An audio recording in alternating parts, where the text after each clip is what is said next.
तख्ता पलट के बाद से ही बांग्लादेश के लिए मुश्किलें लगातार बढ़ती गई हैं। अब आईएमएफ ने घोषणा की है कि वो बांग्लादेश को अब लोन की किस्त जारी नहीं करेगा। देश में नई सरकार का गठन होना है, अगले साल चुनाव होने वाले हैं और ऐसे में बांग्लादेश का खजाना खाली है।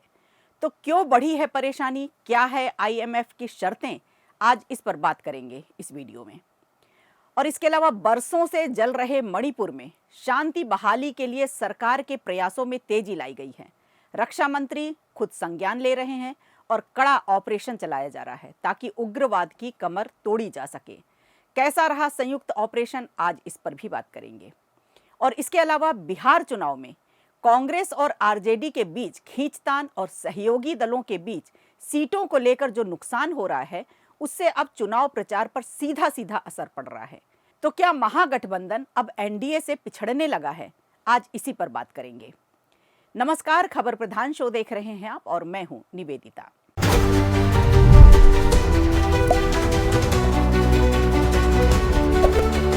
बड़ी खबर यह है कि अंतर्राष्ट्रीय मुद्रा कोष यानी आईएमएफ ने बांग्लादेश की $800 मिलियन की छठी कर्ज किस्त रोक दी है।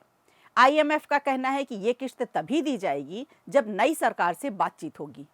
तो ये बड़ा संकट आन पड़ा है यूनुस सरकार पर, क्योंकि मौजूदा आर्थिक सुधार कार्यक्रम को जारी रखने की प्रतिबद्धता पर आईएमएफ को संदेह है। आईएमएफ ने बांग्लादेश की मुश्किलें बढ़ा दी हैं। जब तक देश में नई सरकार का गठन नहीं हो जाता, तब तक कोई बात नहीं होगी। बांग्लादेश में पिछले साल हुए तख्ता पलट के बाद देश में अंतरिम सरकार का गठन हुआ है। हालांकि अगले साल चुनाव होने वाले हैं। इसी बीच अब आईएमएफ ने ये बड़ा ऐलान कर दिया है। 2022 में वैश्विक आर्थिक दबाव के बीच बांग्लादेश सरकार ने आईएमएफ से सहायता मांगी थी। जनवरी 2023 में आईएमएफ ने $4.7 अरब का लोन पैकेज मंजूर किया था, जिसे बाद में बढ़ाकर $5.5 अरब कर दिया गया।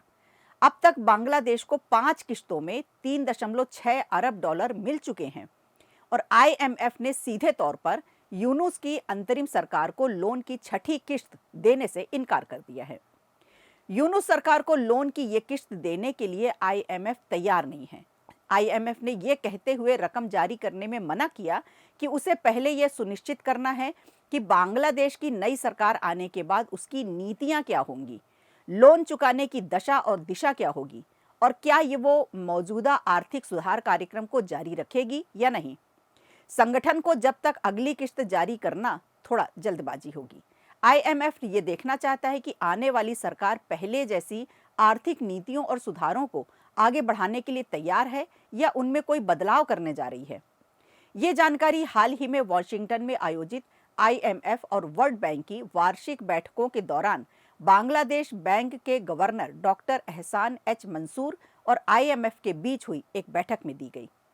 गवर्नर के अनुसार ये किस्त मूल रूप से इस साल दिसंबर में जारी की जानी थी, लेकिन आईएमएफ ने ये स्पष्ट कर दिया कि चुनाव होने से पहले वो इस प्रक्रिया को आगे नहीं बढ़ाएगा। लेकिन अगर अभी फिलहाल लोन की किस्त नहीं मिलती तो भी देश अपनी आर्थिक स्थिति बिगड़ जाएगी।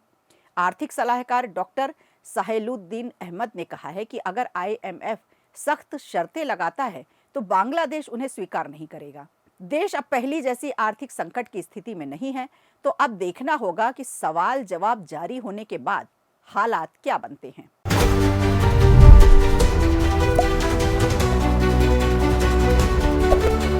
अभी एक दिन पहले ही रक्षा मंत्री राजनाथ सिंह ने नक्सलवाद खत्म करने को लेकर एक कड़ा बयान दिया था और यही एक्शन अब मणिपुर में दिखा दिया है। सुरक्षा बलों ने उग्रवाद पर करारा प्रहार करते हुए 12 से 19 अक्टूबर के बीच कई ऑपरेशन चलाकर हथियारों का जखीरा बरामद किया है।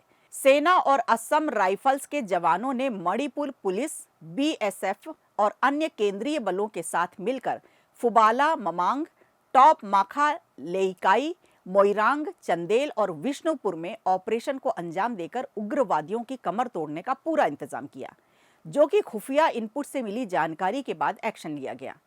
पर चलाए गए इन ऑपरेशन में उग्रवादियों को गिरफ्तार करने में सफलता मिली है। साथ ही 12 से अधिक हथियार और भारी मात्रा में युद्धक सामग्री जब्त की गई। विष्णुपुर में हथियारों का जखीरा बरामद हुआ। भारतीय सेना ने 12 अक्टूबर को पीएलए के कैडरों को अरेस्ट किया। मोइरांग क्षेत्र से हथियारों का जखीरा बरामद किया। इसमें एक AK-47 राइफल, एक MP9, एक डबल बैरक बंदूक, 32 पिस्टल और 2 कारतूस और 2 बुलेट प्रूफ प्लेट्स शामिल थीं। इसके अगले दिन विष्णुपुर में सेना और स्थानीय पुलिस ने संयुक्त ऑपरेशन चलाया, जिसमें एक इंसास LMG, एक सिंगल बैरल राइफल, एक चीनी ग्रेनेड, एक tube launching cylinder, 3 BP helmet और एक रबर ट्यूब बरामद की गई। आपको बता दें कि इसी दिन विष्णुपुर पुलिस कमांडो और मोइरांग पुलिस स्टेशन के सहयोग से एक और ऑपरेशन चलाया गया, जिसमें सुरक्षा बलों ने 303 स्नाइपर राइफल, 32 पिस्टल, एक सिंगल बैरक बंदूक, एक स्टेन गन और 2 bullet proof jacket, 5 BP plate, एक दूरबीन और अन्य सैन्य सामग्री जब्त की। चंदेल जिले में असम राइफल्स, BSF और स्थानीय पुलिस के संयुक्त ऑपरेशन चलाया गया। एक आरोपी को गिरफ्तार किया, जिसके पास से एक मशीन गन बरामद हुई। रक्षा मंत्री के प्रयासों से ही इन सभी संयुक्त ऑपरेशन को अंजाम दिया जा रहा है।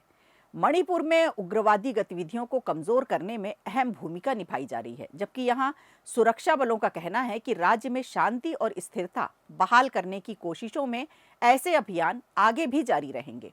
तो बरसों से जल रहे मणिपुर में शांति बहाल की प्रक्रिया भी अब तेजी से की जा रही है।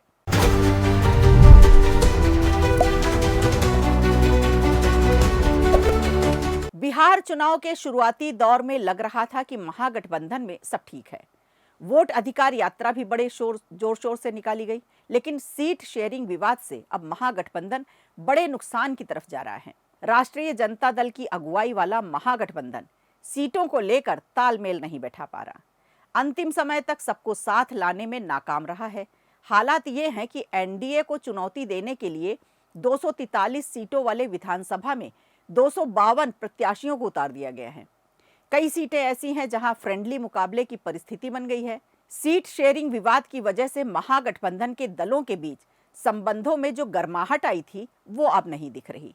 बिहार में नामांकन दाखिल करने की समय सीमा पूरी होने के बाद राज्य में चुनावी रैलियों का दौर शुरू हो चुका है। स्टार प्रचारक चुनाव मैदान में उतरने लगे हैं। सत्तारूढ़ NDA में प्रधानमंत्री नरेंद्र मोदी की कई रैलियां होंगी। देश की कई बड़ी राजनीतिक हस्तियां चुनाव प्रचार के लिए पहुंचने भी लगी हैं, लेकिन महागठबंधन में चुनाव प्रचार को लेकर हलचल थोड़ा कम ही दिख रही है।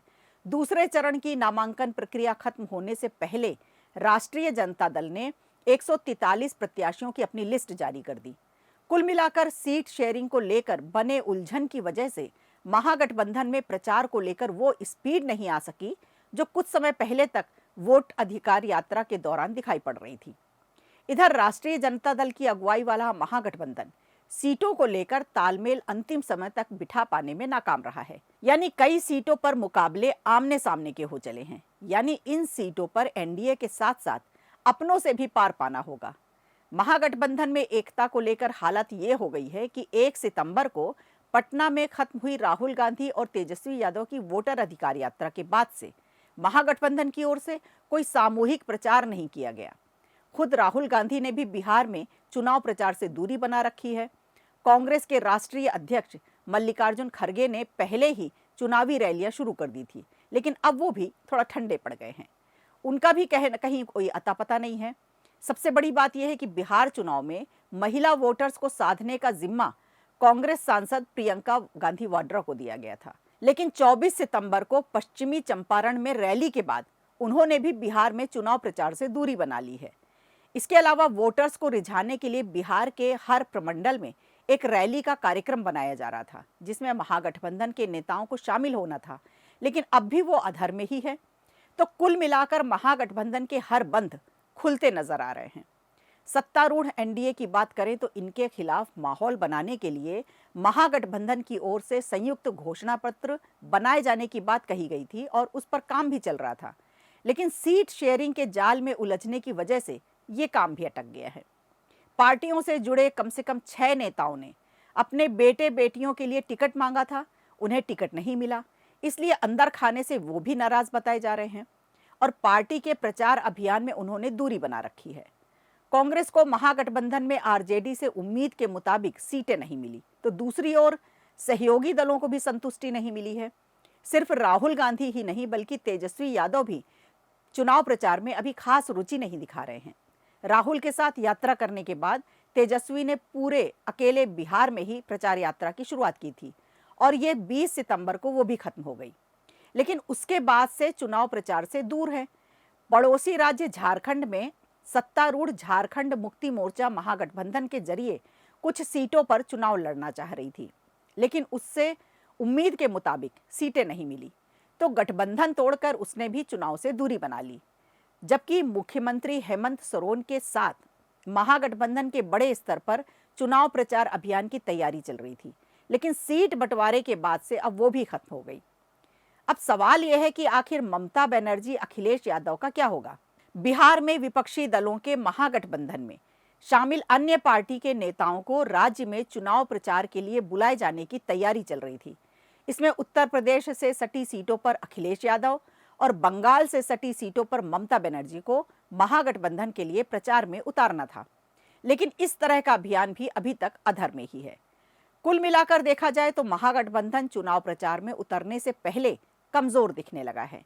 चुनाव में किसे जीत मिलेगी और किसे हार, ये तो बाद में पता चलेगा, लेकिन महागठबंधन के नेताओं कार्यकर्ताओं के बीच जो दिख रहा है वो ठीक नहीं है। उनके दिलों में उपजी गांठ को अब मिठा पाना थोड़ा खासा मुश्किल होगा और इसका असर चुनाव मैदान में दिखेगा। खबर प्रधान शो में आज के लिए इतना ही। दीजिए इजाजत। नमस्कार। वीडियो अच्छा लगा हो तो लाइक कीजिए, शेयर कीजिए और कमेंट बॉक्स में हमें जरूर बताइए।